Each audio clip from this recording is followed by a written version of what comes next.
that I briefed most was the one that was most active at that time, and the one that I had been following for about 5 or 6 years at this point, as probably being the biggest, baddest on the globe, and the one that we had to watch the most, because they had our fingers in everything. Even if it wasn't them directly involved, chances are a group that they helped train and helped outfit would be involved. So they'd still have their fingers in something. So if you wanted to know who is going to do a terrorist attack, you'll look at the biggest bad, and you look where all their little fingers and tentacles go out. And if you keep your eye on that, then it's a lot easier to see, something when some smaller group coming, especially when you realize they're tied to the big group. And of course, I'm talking about Al-Qaeda. Al-Qaeda was not a new entity to me on September 11th, 2001. They were somebody that I had been watching, like I said, for 5 or 6 years. They were involved in the Khobar Towers bombing. They were involved in attacks in Somalia. They were involved in the embassy attacks in Nairobi and Tanzania and Kenya, and that they're also involved in the attack on the USS Cole. So I very much knew who they were and what they were up to and the way they operated and how they would do some very unconventional things, using a small little boat with a couple of horsepower outboard motor and turning it into a manned improvised torpedo against the USS Cole. So there was something right there. They do things that you don't expect, and then when they do happen, you go, how the heck did I miss it? Well, it's because it was so commonplace and so outlandish that you didn't think about it. Well, like I said, once we saw commercial aircraft turned into huge bombs, flying missiles, again, the world changed. The military wasn't just looking for weird improvised stuff. Now it was everybody. So there I was. I gave the speech before we left. I reminded people when we were there. I kept my eyes open, looking around, and I took a lot of questions and everything. But then there I was on that day. It was up around 3 o'clock in the afternoon when we got the news. We found out what was happening, and I pulled it up on our internet servers, which weren't your normal, regular internet. What I had access to was something a little bit different, a little bit more secure.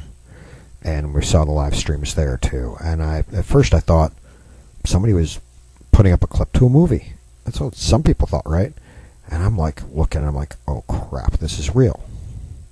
And somebody else told me, no, it can't be. And I said, yeah, unfortunately it is. So then I had to go about and do my job. I had to brief our commander, and my commander said, who did it? And I said, we don't know. And then he looked at me and, used some military speak, and told me, basically said, who do you, meaning me, meaning Paul-Gregory Matuszak, it's like, who do you think did it? What's your best guess? I don't care what the CIA says. I don't care what the DIA says. I don't care what the talking heads say. What do you think? I told him, of course, right, bald-faced, straight to him. Sir, this is Al-Qaeda. It has all their fingerprints all over it. And if it turns out to be some other group, then they were trained by Al-Qaeda. In which case, this is Al-Qaeda. And he just looked at me. And expletives came out of his mouth. And he said, all right, Sergeant, do what you got to do. So I went around and got people together. And of course, as I was getting them together to go and help out the Hungarians in securing the military installation there and joining with their forces, I had to ask them, do you have any family in New York? No. Okay. I need you to go report over here and get your orders. Do you have any family in New York? Yes. You go over in this group here. Why? Why, Sergeant? You'll find out soon enough. I'll be And I had to get a collection of kids together. And they included some of our scouts who I was very close to, including one friend of mine named Jamie Notine. And Jamie was from New York. And he had family members who were with the New York Police Department and New York Fire Department. And he had family members die on that day. I had to look him in the eye. I had to look a young soldier in the eye who was from New York, who had family members that worked in the World Trade Center and other family members who were with the Fire Department and the Police Department and other first responders there of New York. And I had to look him in the eye and say, I don't think they made it. We'll pray for them. Do you need to see a chaplain? I think you need to go talk to a chaplain right now. And look him in the eye with mouth breaking down and be honest with him and tell him, this is what happened. And of course they asked, who did it? Who did it? Who did it? The official word that I could give is, I don't know. Nobody was buying it. They knew that I had a dang good guess. And they asked me, and I told them all, my guess is this is who it is, but I could be wrong. I don't have any evidence other than my gut feeling and my knowledge of how they operate. Based on how this went down, that's my best guess. Well, we're going to get one back. We will, just not today. Let's do this right. Because if we go off half-cocked, we're not going to get one back for anybody. But we're going to get them back. So that's where I was. And this was the day before we were supposed to have a huge demonstration. And that demonstration, a huge demonstration of all the training we went through. A huge dog and pony show.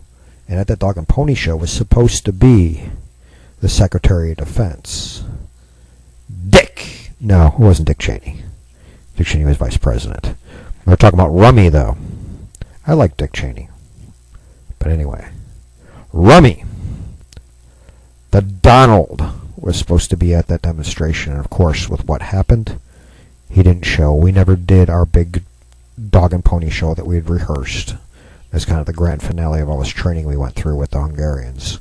I'm going to showcase it to all the leaders that be. And the Donald, of course, was not going to be there now, and the whole thing was canceled. And we were stuck there actually a week longer than we originally were supposed to. We were supposed to leave like 3 days after that. We're stuck there for a week. And that week was spent trying to figure out how to get us back to our home base in Germany in the safest and most discreet manner possible. And we very easily could have gotten all our personnel back, but the problem is we had a lot of equipment, and some of that equipment had to go train back. And we had to figure out how to move it as undetected as possible to keep it from being attacked. So,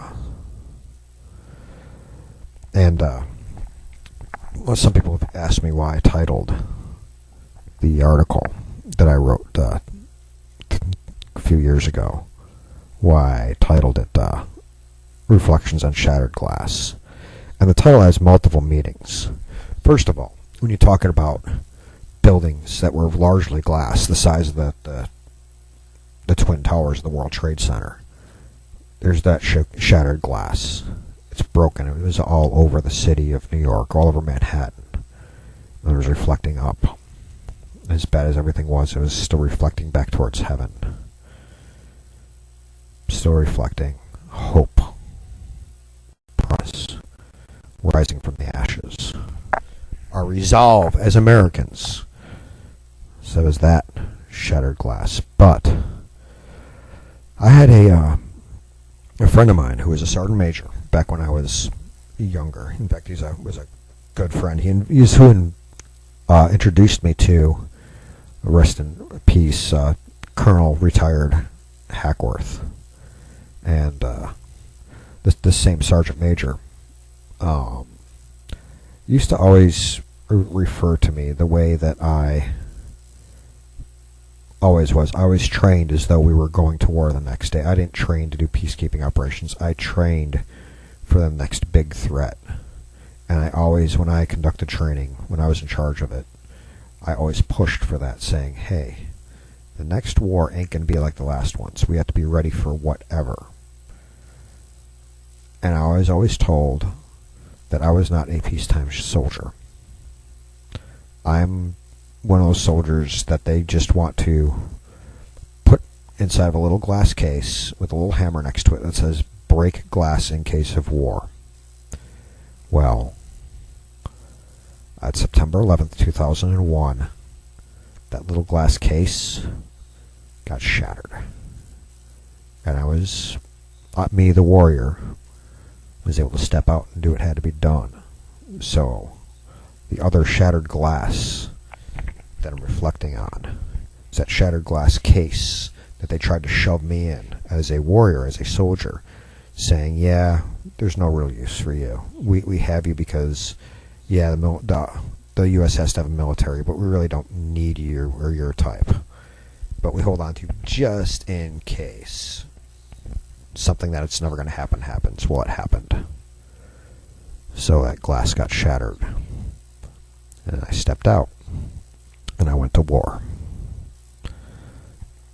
It's what I trained for so many years. It was a necessity. It was something I had to do. It wasn't my lifelong dream to go to war. I am not a warmonger, folks. I'm a realist that understands that sometimes you have to use force. Sometimes force is the only thing certain things will listen to. Sometimes force is the only thing that can stop evil. Doesn't mean it's the first choice. But sometimes it's the only choice that will work. And somebody has to do it. Well, in that case, it was me. And several others like me. I didn't do it alone. I'm not that narcissistic. Lost a lot of good friends to the war. A lot of close people. And mourn for their families every day. But that's where I was on September 11th, 2001. Where were you? Notice I don't have any that many listeners right now. If you want to call in and tell me, that's great.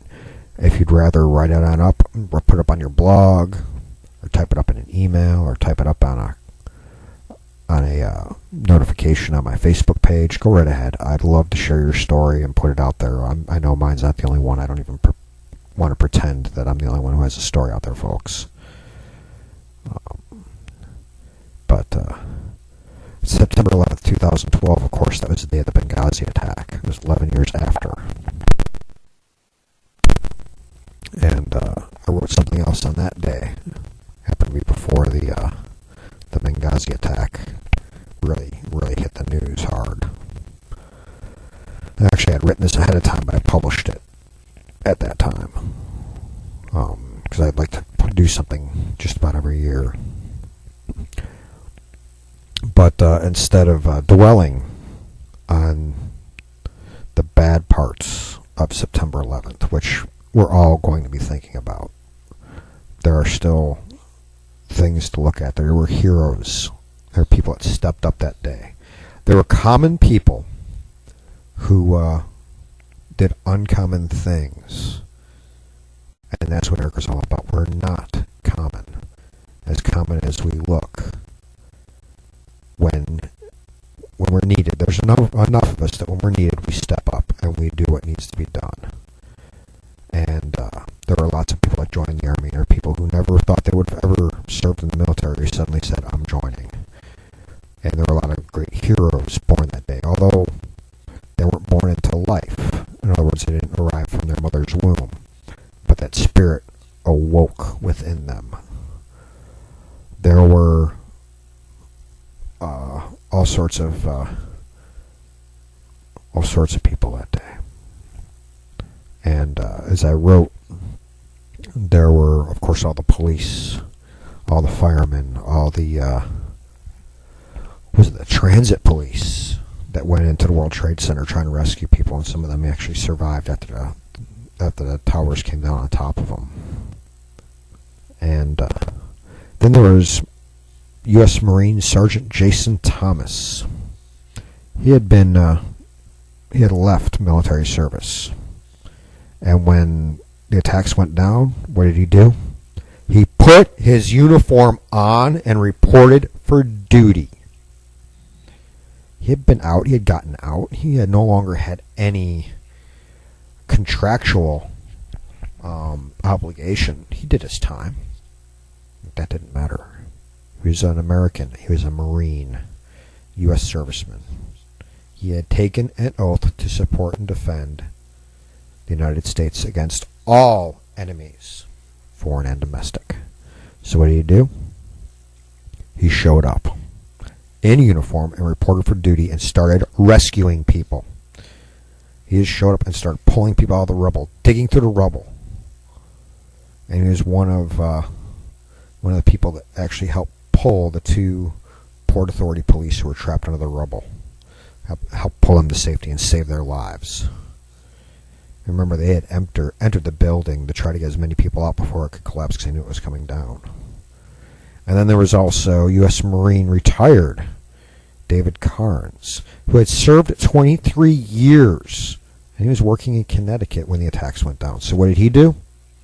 He shaved his head, pulled his old uniform out in his gear, went to a church and prayed, then put on his uniform, hopped in his Porsche. Guys, he was not poor. Man, he was a retired Marine. He was a well-connected businessman in Connecticut. He hopped in his Porsche and floored it. People running out of Manhattan, running out of New York City to get away from the carnage. And which way is he going? He's going to the fight. He went there to save lives. He gets there and he sees somebody else dressed up in a Marine uniform, and it was Sergeant Thomas. And what did he do? Carnes walked up and said, "Sergeant, I'm here reporting for duty." And the two of them, two Marines, two former retired, no longer active service Marines, are the ones who dug out the Port Authority police. And if you've seen the movie World Trade Center that has Nicolas Cage, well, these are the two real-life Marines who rescued those real-life Port Authority guys, the guys who are still alive today because those two Marines answered the call. Well, those are just two more stories. There's a whole bunch of them out there, folks. I wanted you to share them with me today.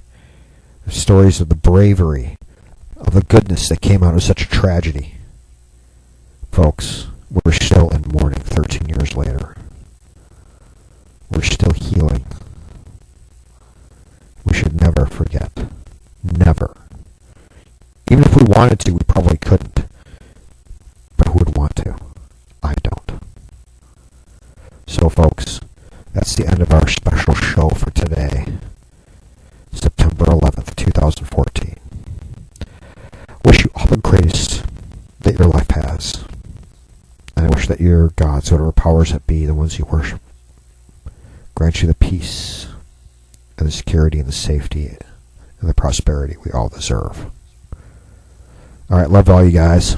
I'll be right back here tomorrow at the regular time with another special show. Tomorrow we'll be talking about a 200-year anniversary of something that's actually going down on Saturday. So, thanks, guys. We'll see you right back here tomorrow.